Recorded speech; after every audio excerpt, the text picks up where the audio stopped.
네, 여러분 안녕하십니까? 뉴스투데이 제주입니다. 최근 제주 MBC가 보도한 도지사 출마 예정자 지지 서명 의혹과 관련해 선관위가 서명자들을 상대로 본격적인 조사에 착수했습니다. 이런 가운데 정치권에서도 진상규명과 사과를 요구하면서 논란은 확산되고 있습니다. 김찬년 기자입니다.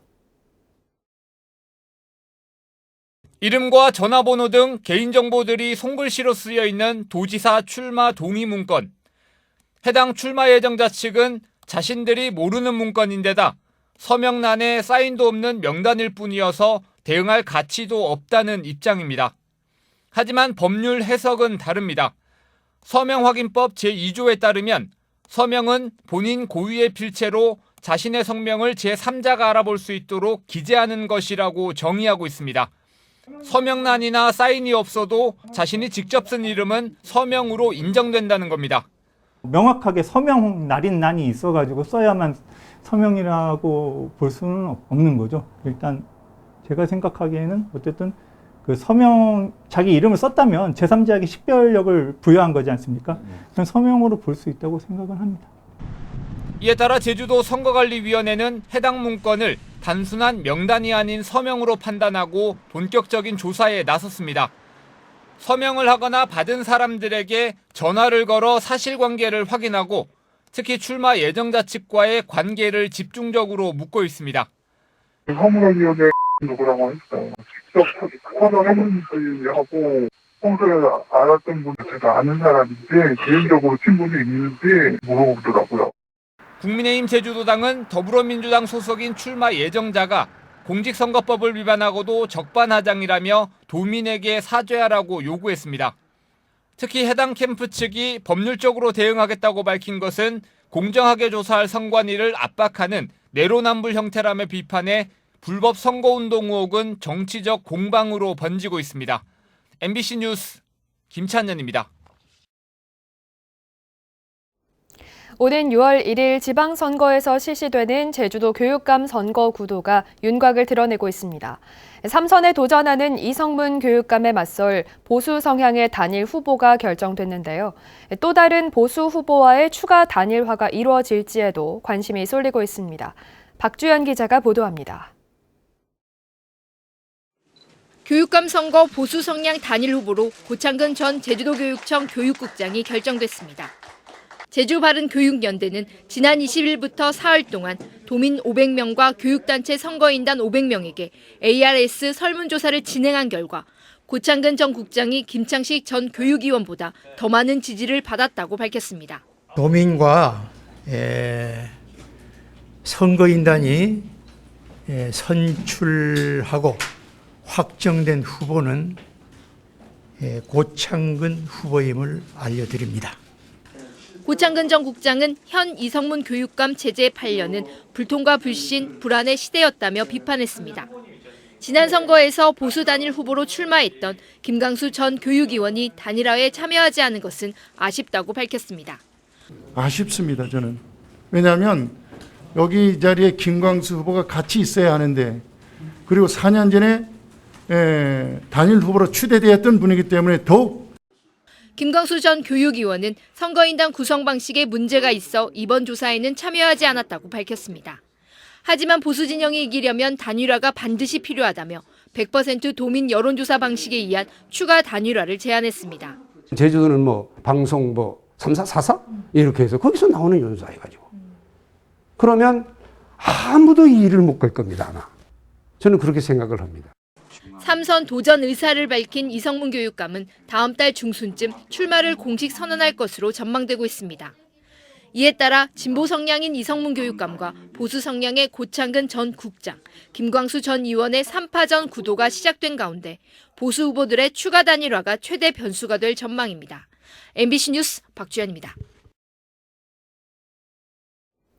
제주도의회 임시회에서 코로나19 위중증 환자 대응에 대한 질책이 쏟아졌습니다. 또 최근 화재가 발생한 드림타워의 일부 소방 설비가 불량한 걸로 확인됐는데도 개선되지 않고 있다는 지적도 나왔습니다. 김항섭 기자의 보도입니다. 오미크론 변이가 빠르게 확산되면서 제주 지역 3월 코로나19 누적 확진자는 10만 명을 돌파했습니다.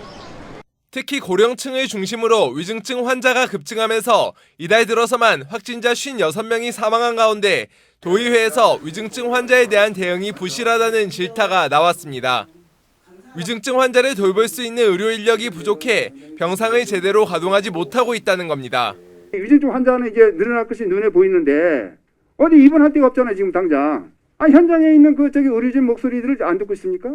여유가 있는 쪽에 의료 인력들을 제대병원에서는 자체적으로 중환자실에 투입할 수 있도록 훈련을 계속 시키고 있고요. 재택치료자가 급증하면서 발생하고 있는 코로나 상비약 품귀 현상을 해결하기 위한 대책 마련도 주문했습니다. 방역당국에서 관련 약품을 수급해서 확진자에게 제공하는 방안도 있을 것 같은데. 최근 옥상에서 화재가 발생한 드림타워 소방설비 불량 문제도 도마에 올랐습니다. 드림타워가 지난해 말 실시한 자체 진단에서 문제점 238건이 발견됐지만 부품과 기술자가 부족하다는 이유로 아직도 개선되지 않고 있다는 겁니다. 스프링클러에다가 전기가 연결선이 되질 않는다거나 이 방화문 같은 경우가 아예 찌그러져 있는거나 자동으로 닫히지 않는다거나 이 심각한 결함들이 지금 발생하고 있거든요. 박근호 제주도 소방안전본부장은 오는 5월 드림타워에 대한 종합점검에서도 미비점이 나오면 고치고 1년에 한 번씩 특별 점검도 하는 만큼 문제가 없도록 지속적으로 점검해 나가겠다고 답했습니다. MBC 뉴스 김항섭입니다.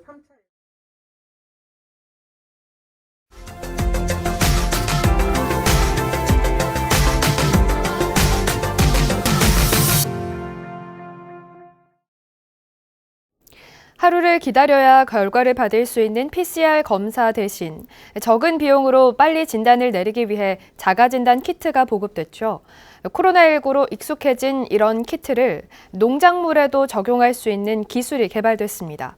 흙이 지닌 병원균을 진단하는 건데요. 식물 감염병을 예방하는 데 도움이 될 걸로 기대됩니다.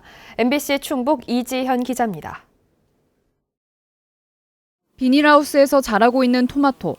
옹골찬 열매를 맺기 위해 연한 싹을 따내는 작업이 한창입니다. 수정용 벌을 키우고 해충을 잡고 수확기가 오기까지 갖은 정성을 들입니다. 하지만 50년 경력의 농부에게도 결실은 알 수 없는 일. 한때 농사가 잘 되지 않아 토양 분석도 해봤지만 시간과 비용이 많이 들어 소용이 없었습니다. 죽는 데는 감당이 안 되는 거야. 분석을 해러 보내면은 거기서 얼마 만에 오니까 벌써 다 커가지고 오니까 이건 대책이 안 쓰는 거야. 정확한 병명을 찾기 위해서는 전처리를 하고 DNA를 맞춰야 해 2-3주가량 필요하기 때문. 작물에서 증상이 발현되면 결과를 받기 전에 이미 확산할 가능성이 높습니다. 코로나19처럼 농가가 자체적으로 토양병을 진단할 수 있는 신속 키트가 개발된 이유입니다. 1000제곱미터 면적 안에서 흙을 여러 번 채취해 시약과 섞은 뒤 키트에 떨어뜨리면 10분 안에 4가지 식물병을 진단할 수 있습니다. 진천, 보은, 충주와 경상도 등 지역 농업기술센터에 보급돼 실제 현장에서 시험하고 있습니다. 외부 요인이 많은 노지나 과수원에서 정확도를 높이고 화상병처럼 치명적인 병원균까지 확대하는 건 남은 연구 과제입니다. 토양에 어떤 병이 있는지를 정확히 알면 농약을 처방했을 때 더 효율적으로다가 방제를 할 수 있고 또한 환경 오염도 좀 줄일 수가 있는 특징이 있습니다. 한 해 결실을 지키기 위한 노력. 하늘의 뜻으로 여겼던 농사를 예측 가능한 영역으로 들이고 있습니다. MBC 뉴스 이지연입니다.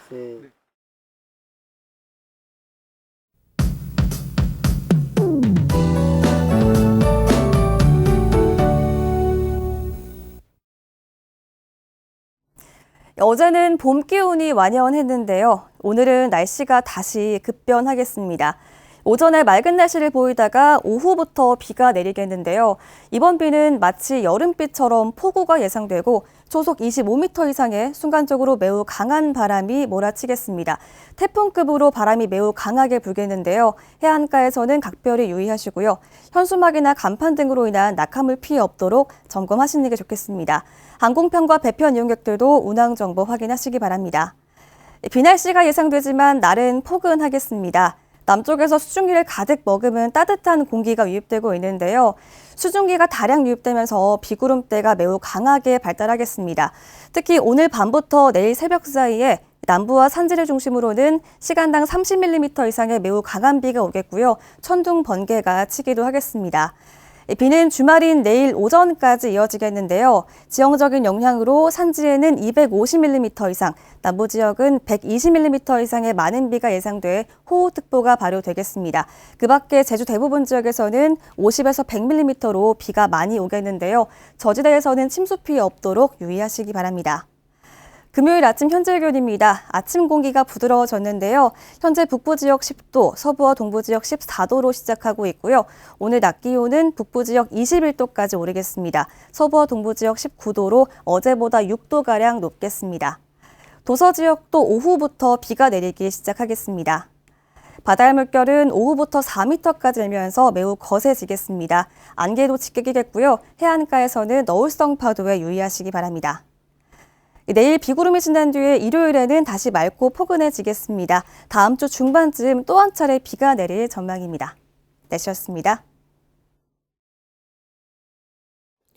제주지방법원 형사 2부는 구인 광고로 유인한 미성년자를 성추행한 혐의로 기소된 54살 A씨에게 징역 1년을 선고했습니다.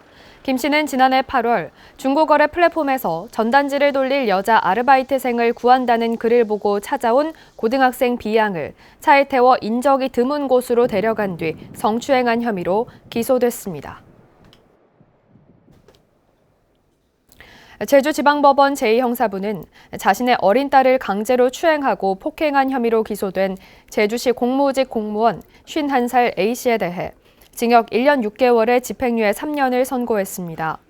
재판부는 피고인의 범죄가 상당히 무겁지만 잘못을 인정하고 있고 피해자가 용서한 점을 고려했다고 밝혔습니다.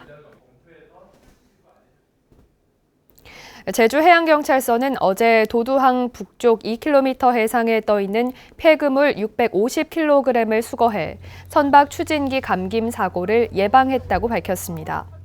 해경에 따르면 최근 3년 동안 제주 관내 해상에서 부유물 감김에 의한 선박 사고 건수는 50여 건이었고 3,700kg의 해상 부유 폐기물이 수거됐습니다. 제주 지역 공공기관 조직 개편을 위한 연구 용역이 시행됩니다. 제주도는 산하 공공기관의 조직 운영과 관련해 전문 컨설팅 업체의 용역을 맡겨 오는 10월까지 개선 방안을 마련하기로 했습니다. 이번 용역에서는 지속 가능한 경영과 공공기관의 사회적 책임 강화, 방안 조직과 인력 진단 등이 주로 다뤄집니다. 제주도는 유기동물을 입양하면 한 마리에 최대 25만 원을 지원한다고 밝혔습니다. 진료와 수술, 예방접종 등 경비는 최대 15만 원까지, 이동 케이스 등 물품 구입비도 최대 10만 원까지 지원받을 수 있습니다. 제주도는 입양한 동물이 다시 버려지지 않도록 사전 교육을 실시하고 1년에 2차례 이상 사후 관리도 실시합니다. 제주시는 코로나19로 인해 한시적으로 허용됐던 식품 접객업소의 일회용품 무상 제공이 다음 달부터 다시 금지된다고 밝혔습니다. 무상 제공이 금지되는 일회용품은 컵과 접시, 나무젓가락과 이쑤시개, 수저와 포크 등이며 배달과 고객이 음식물을 가져갈 경우에는 무상 제공할 수 있습니다. 제주시는 위반 사업장에 대해 300만 원 이하의 과태료를 부과할 방침입니다. 대출 규제 강화 등으로 제주 지역 가계대출이 감소세로 전환됐습니다. 한국은행 제주본부에 따르면 지난 1월 제주 지역 가계대출 잔액은 17조 6천억 원으로 전달보다 379억 원 줄었습니다. 한국은행은 주택 관련 대출을 제외한 신용대출 등의 관리 정책이 확대 시행되면서 주택담보대출은 늘었지만 기타 대출이 크게 줄었기 때문으로 분석했습니다. 뉴스투데이 제주를 마치겠습니다. 시청해주신 여러분 고맙습니다.